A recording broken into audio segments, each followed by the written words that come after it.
Hello student, today we study the first chapter of history of class 7th, tracing changes through 1000 years. 1000 साल में क्या change आए, पिछले 1000 साल में क्या चेंज आए थे वो अपन पढ़ेंगे. इसको पढ़ने के पहले सुनना, आपने 6th क्लास में क्या पढ़ा? एंशिएंट हिस्ट्री, प्राचीन इतिहास.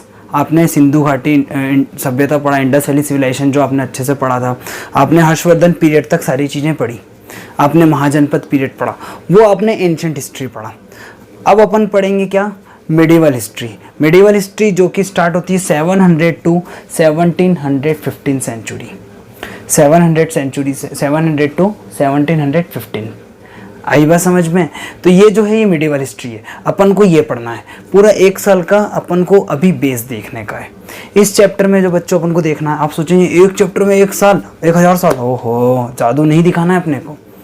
अपन को बेस देखना है कि अपन को जो चीज़ें हैं पिछले 1000 जो अपन पढ़ने वाले मिडिवल हिस्ट्री को, जो अपन 700 टू 1715 तक की जो ड्यूरेशन टाइम पीरियड का जो अपन जानकारी लेंगे वो अपन को मिलेगा कहाँ से, है ना? उसमें चीज़ें क्या क्या है, बस अपन वो देखेंगे इस चैप्टर में. तो चैप्टर अपन स्टार्ट करते हैं. क्या होता था कि जब बड़े बड़े अटैकर्स होते थे जिनको दूसरे देश जीतने होते थे, जैसे सिकंदर. चलो सिकंदर तो भाई बहुत पहले आया था, है ना? इंडस वैली सिविलाइजेशन के बाद में कुछ वक्त बाद आया था वो. तो चलो सिकंदर आया, चलो ठीक है, सिकंदर की बात छोड़ो, ठीक है ना? दूसरे भी अटैकर्स आए, उनकी बात छोड़ो. लेकिन जब धीरे धीरे दूसरी कंट्रीज़ वाले यहाँ पर एक तरीके से ट्रेडिंग करने आए, है ना? अब ट्रेडिंग करने के लिए तो उनको यहाँ पर क्या आना जाना पड़ेगा बार बार. एक ही बार जीत के थोड़ी जाना है, बार बार आके जाना पड़ेगा यहाँ पर ट्रेडिंग करने के लिए. वो यहाँ पर क्या करने आए थे? एक तरीके से माइग्रेट करने आए थे. वो एक तरीके से यहाँ पर रहने आए, है ना? अब लोगों को जब यहाँ पर रहने आना है तो एक पर्टिकुलर उनको रास्ता ढूंढना होगा, है ना? तो आपको मालूम है आज तो इजीली आप लोग क्या करते हैं कि आपने टिकट बुक करा, ट्रेन के थ्रू, आप प्लेन के थ्रू कहीं से भी कहीं जा सकते हैं क्योंकि आपको रूट मालूम है ना? आपने जिस ट्रेन में टिकट बुक करा उस ट्रेन ड्राइवर रूट मालूम है, वो आपको ले जाके वहाँ छोड़ देगा. स्टेशन पे छोड़ा है, घर पे नहीं छोड़ेगा, ठीक है ना? तो वो आपको अच्छे से मालूम है. लेकिन आज से 1000 साल पहले, आज से 1500 साल पहले ये चीज़ें थी क्या? 1500 साल पहले ये चीज़ें थी क्या? नहीं ना. आज से 100 साल पहले ही एरोप्लेन जो था वो इतना ईजीली अवेलेबल नहीं था. बड़े बड़े जो लोग थे बस वही उस पर क्या कर सकते थे, ट्रेवल कर सकते थे. तो आज से 1500 साल पहले लोग एक इधर से उधर कैसे जाते थे? तो उसके लिए क्या करा गया, जोग्राफर्स क्या करते थे, मैप तैयार करते थे. इस चैप्टर में अपन 2 जोग्राफर को पढ़ेंगे. एक है अल इदरीसी. अल इदरीसी ने जो मैप बनाया वो मैप पूरा उल्टा बना दिया. इंडिया नीचे से ऐसे ट्रायंगुलर है ना, उसने क्या करा, ऊपर से ट्रायंगुलर कर दिया भाई. जो नीचे श्रीलंका है वो ऊपर कर दिया. और लोगों ने उसको फॉलो करा, लोगों ने फिर भी उसको फॉलो करा. 3 सेंचुरीज तक उस लोगों ने उसको क्या करा, फॉलो करा. 3 सेंचुरी मतलब 300 साल तक वो मैप का यूज करा गया. अल इदरीसी ने बनाया था, एक अरब जोग्राफर था. आई बात समझ में? हिंदी इंग्लिश का कोई इशू नहीं आएगा. आप हिंदुस्तानी हो, आपको इंग्लिश भी आनी चाहिए, हिंदी भी आनी चाहिए, बहुत टैलेंटेड स्टूडेंट्स हो. आई बात समझ में? तो मैंने बोला एक अरब जोग्राफर अल इदरीसी ने क्या करा, एक मैप बनाया जो मैप उल्टा था. उसका सदर्न पार्ट जो था, अभी का जो सदर्न पार्ट है वो नॉर्दर्न पार्ट में उसने बना रखा था, ठीक है ना? तो इसके बाद क्या हुआ, लोगों ने इसको फिर भी फॉलो करा. मुगल्स जो थे और भी जो छोटे छोटे अटैकर्स थे उन्होंने भी इसको फॉलो करा, वो लोग भी इससे आए, ठीक है ना? लेकिन ऑन लेटर इसके बाद में क्या हुआ चीज, मैंने आपको एक ही चीज बोली हमेशा, हिस्ट्री जो है कहानी के तौर पे पढ़िए और टाइम के साथ डेवलप करिए. पहले जो आया वो सुधरेगा ना. अब तो अल इदरीसी ने जो मैप बनाया था उसके बाद में क्या हुआ, एक फ्रेंच जोग्राफर ने मैप बनाया, है ना? अराउंड 1700 सेंचुरी उसने एक मैप बनाया और वो मैप बिल्कुल पर्टिकुलरली सही था. पर्टिकुलरली मतलब 100% सही नहीं था, परफेक्ट अपन एब्सोल्यूट उसको कंडीशन नहीं बोल सकते हैं.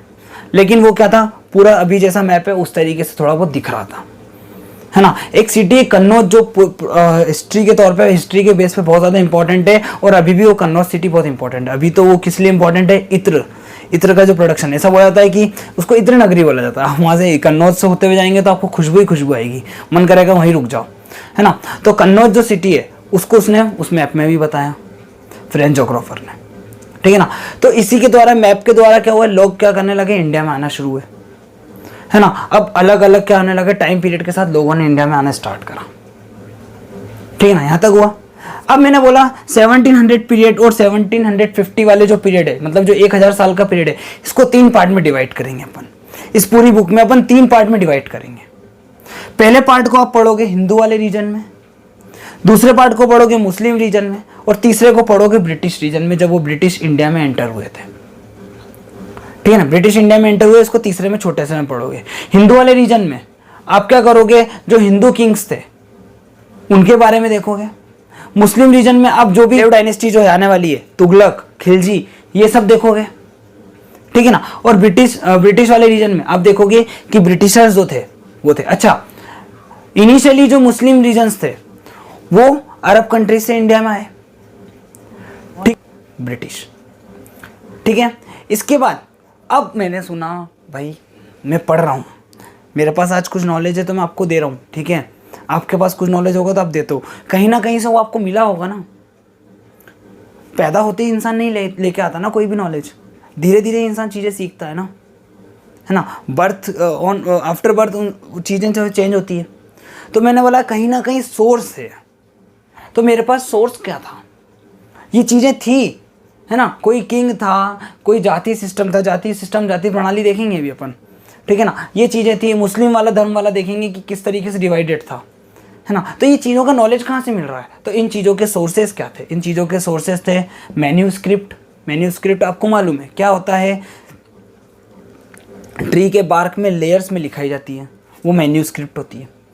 फिर बोलेंगे अपन इंस्क्रिप्शन मतलब रॉक्स पे क्या करा जाता है, इंस्क्रिप्ट करा जाता है, वो इंस्क्रिप्शन, यहाँ से अपन को नॉलेज मिला, ठीक है ना। फिर मैंने बोला आर्किटेक्चर सीधी सी बात है ना, 1500 साल पुराना मंदिर, 1000 साल पुराना मंदिर, किसने बनवाया, अच्छा उस राजा ने बनवाया, उस किंग ने बनवाया, उसने बनवाया। तो यहाँ से अपन को नॉलेज मिल रहा है, यहाँ से अपन को सोर्स मिल रहा है कि हाँ उस एरिया में उस किंग का एम्पायर था, ठीक है। इसके बाद मैंने बोला, अपन ने बोला मैन्यूस्क्रिप्ट, इंस्क्रिप्शन, ठीक है ना। मैंने बोला आपको आर्किटेक्चर, कॉइन्स, लोग क्या बड़े बड़े जो किंग्स थे वो कॉइन्स बनवाते थे और कॉइन्स पे अपना नाम क्या करते थे, इंस्क्रिप्ट करवाते थे। तो कॉइन्स, इन चीज़ों से अपन को क्या मिल रहा है, सोर्स मिल रहा है।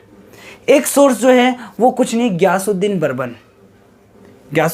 बलबन का इंस्क्रिप्शन था। अच्छा, वो जो थे मैन्यूस्क्रिप्ट था, उसने क्या करा, अराउंड 1356 के आसपास उसको लिखा तो सही, लेकिन वो कहीं ना कहीं मिल नहीं पाया इतिहासकारों को या हिस्टोरियंस को, वो मिल नहीं पाया, या फिर वो ऐसी जगह छुप गया जो बाद में अपन को क्या हुआ, मिला।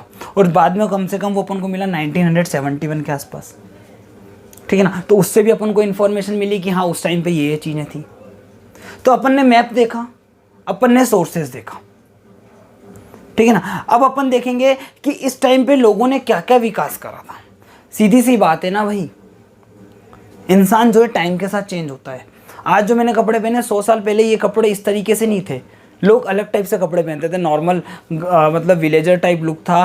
मतलब अभी भी India is 60% villager population country, 60% जो पॉपुलेशन है वो इंडिया की विलेज वाली है, ठीक है ना। तो मैंने बोला कि लोगों का पहनने का तरीका जो था वो पहले अलग था, उसके पहले भी अलग। तो मतलब मैंने क्या बोला, इन्वेंशन हुए टाइम के साथ। आज जो मोबाइल है वो पहले मोबाइल नहीं था ना, 100 साल पहले मोबाइल तो था नहीं। 100 साल पहले क्या रहता था, पोस्ट भेजी जाती थी। तो टाइम के साथ चीज़ें चेंज हुई हैं, है ना। तो मैंने बोला कि इसके पहले 1000 साल पहले मतलब क्या इन्वेंशन हुआ है ना, 700 से 1750 के बीच में क्या क्या इन्वेंशन हुआ है। तो इन्वेंशन देखेंगे, कॉटन का प्रोडक्शन, कॉटन कैसे बनता है इसका प्रोडक्शन यूज़ होना स्टार्ट हो गया था कि हाँ भाई कॉटन प्रोडक्शन स्टार्ट हो गया। स्पाइसेस, मसाले जो होते हैं, चिली उसी में आ जाएगा, ठीक है ना। स्पाइसेस, टी, चाय का प्रोडक्शन, अपने यहाँ चाय कौन लाया, ब्रिटिशर्स लाए, आई समझ में। तो चाय का प्रोडक्शन, तो क्या हुआ, इन सब चीज़ों का प्रोडक्शन स्टार्ट हुआ 1750 के बीच में। किन किन चीज़ों की खोज हुई, टी, चिली, कॉटन, ठीक है ना, और स्पाइसेस, इन चीज़ों का क्या हुआ, इन्वेंशन हुई। और इन्वेंशन अगर अपन टेक्नोलॉजी के तौर पे देखें, अब कॉटन का इन्वेंशन कर लिया, अब कपड़े बनाने कॉटन अभी लोग हाथ से बना रहे हैं, लेकिन टाइम चेंज हुआ तो क्या हुआ, स्पिनिंग जेनी मतलब स्पिनिंग व्हील का क्या हुआ, डिस्कवरी हुई, फाउंडिंग हुई, है ना। स्पिनिंग व्हील जैसी डिस्कवरी हुई इसकी, तो क्या हुआ, मास में प्रोडक्शन होने लगा। कॉटन कपड़ा जब रॉ मटेरियल की तरह कॉटन गया तो वो मास में प्रोडक्शन करने लगा, तो स्पिनिंग व्हील का क्या हुआ, प्रोडक्शन हुआ, ठीक है ना। उसके बाद और प्रोडक्शन का हुआ, पर्शियन व्हील का के लिए, इरिगेशन सिस्टम के लिए, है ना। तो इन चीज़ों का इन्वेंशन हुआ इस टाइम पे 1750 के बीच में। आपने देखा क्या मैप थे, किसने बनाए, ठीक है ना। आपने देखिए सोर्सेज क्या थे और 1750 का जो पीरियड है कितने टाइप्स में डिवाइड है, आपने ये चीज़ें देखी। आपने देखा इस पीरियड में क्या क्या इन्वेंशन हुए। अब लास्ट में अपन देखेंगे मुस्लिम रिलीजन के बारे में। मुस्लिम रिलीजन जो था वो बच्चों 2 टाइप में डिवाइडेड था, अभी भी है प्रेजेंट में, शिया व सुन्नी। अपन बोल लो सुन्नी व शिया, ठीक है ना। सुन्नी रिलीजन अलग थे, शिया रिलीजन अलग थे। शिया रिलीजन वाले वो मुस्लिम रिलीजन वाले फॉलो करने वाले लोग थे जो कि प्रॉफेट मोहम्मद के सन इन लोग को फॉलो करते थे। प्रॉफेट मोहम्मद मतलब मोहम्मद जो थे उनके मतलब भगवान जो हैं, अल्लाह जी जो हैं, है ना, उनके सन इन लॉ मतलब उनके जो दामाद है उसको फॉलो करते थे। और दामाद कौन थे? अली, है ना। तो शिया किसको फॉलो करने वाले लोग हैं? अली को, ठीक है ना। और सुन्नी किसको फॉलो करने वाले लोग हैं? खलीफा को। खलीफा कौन होते हैं? इनके धर्म गुरु। आई बात समझ में, है ना। तो सुन्नी जो हैं वो 4 पार्ट्स में, 4 मजहब में डिवाइड है। किसमें? मजहब बोलेंगे 4 मजहब, और 4 मजहब में 2 इंपॉर्टेंट है, शेफी और हनाफी।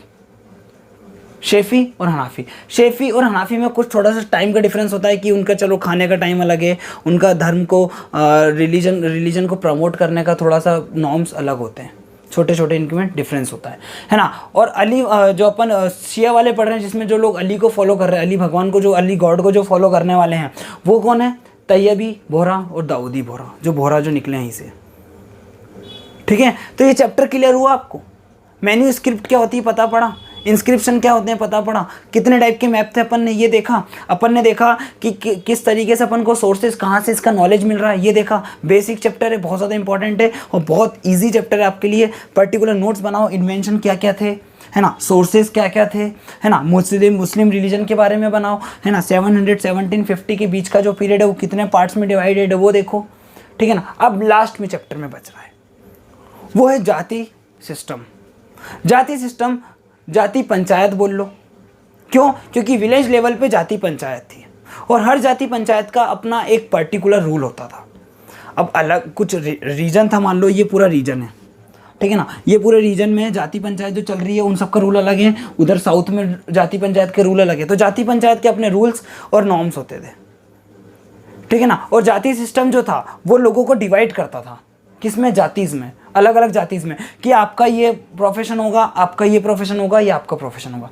ये जाति सिस्टम था। जैसे वर्ण सिस्टम था ना, जैसे मतलब कोई लोग मतलब ब्राह्मण थे, क्षत्रिय, ये वर्ण सिस्टम है ना। इस तरीके से ये भी कुछ उस तरीके से जाति सिस्टम भी उस तरीके से मैच करता है। आप मान लो पूरा का पूरा उसी तरीके से आप बेस क्लियर कर सकते हो उसको समझ के कि हाँ जाति सिस्टम भी वही होता है ना। अलग अलग जाति का अलग अलग, भाई सबसे लोअर कास्ट वालों को सफाई करने का काम था, उससे ऊपर वालों का क्या था? लड़ाई करने का, वॉर में जाने का काम था।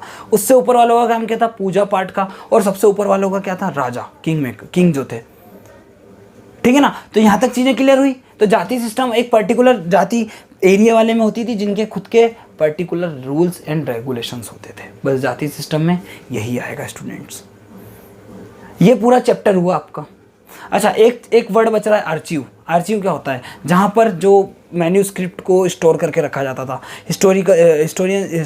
मतलब पुरानी जो चीज़ें होती थी ना, मैन्यूस्क्रिप्ट जिस पे चीज़ें लिखी जाती थी उनको एक स्टोर रूम में स्टोर करके रखा था, उसको बोला जाता था आर्चीव, है ना। तो स्टोर रूम बोल लो आप किसका? मैन्यूस्क्रिप्ट्स का। वो क्या कहलाएंगे? अपन आर्चीव कहलाएंगे। तो ये चैप्टर आपका पूरा हुआ। सेकेंड चैप्टर के लिए ऑल द बेस्ट, पढ़िए अच्छे से, be prepare, bye, take care.